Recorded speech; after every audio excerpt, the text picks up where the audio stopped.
દાબેલીનો મસાલો બનાવતા શીખીએ. તો ચાલો એની તૈયારી કરીએ. દાબેલીનો મસાલો બનાવવા માટે એક મોટી ચમચી મેં આખા ધાણા લીધા છે.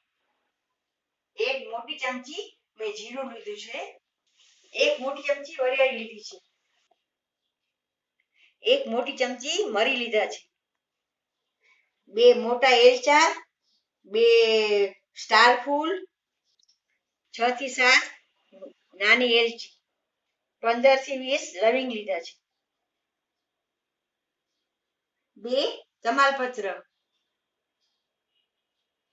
અને એક મોટો ટુકડો તજનો, થોડાક લીમડાના પાન.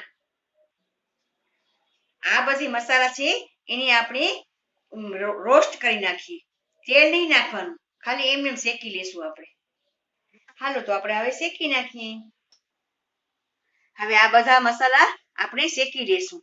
કોરા શેકવાના છે, એમાં તેલ નથી નાખવાનું હો. હાલો શેકી નાખીએ આપણે.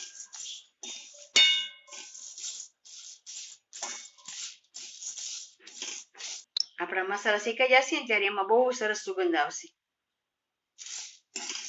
બધે પોતાની આરોમાં મૂકશે.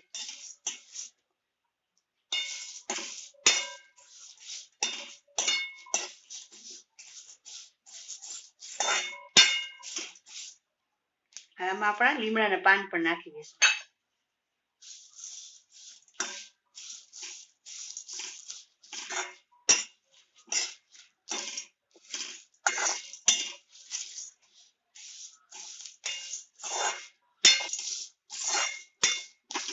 જો આપણો મસાલો હવે શેકાઈ ગયો છે.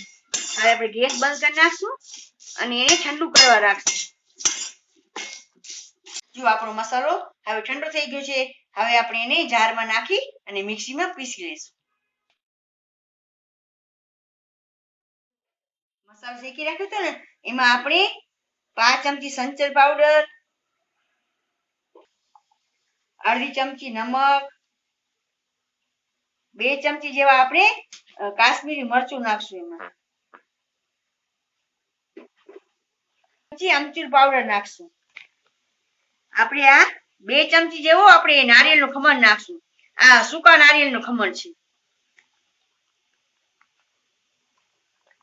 આપણે 1 ચમચી ખાંડ નાખશું. ફરીથી આપણે એને પીસી નાખશું.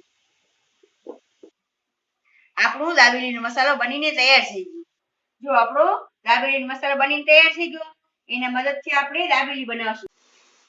આ મસાલો આપણે એરટાઈટ જારમાં રાખી દઈએ તો ઘણા દિવસ સુધી હાલે છે.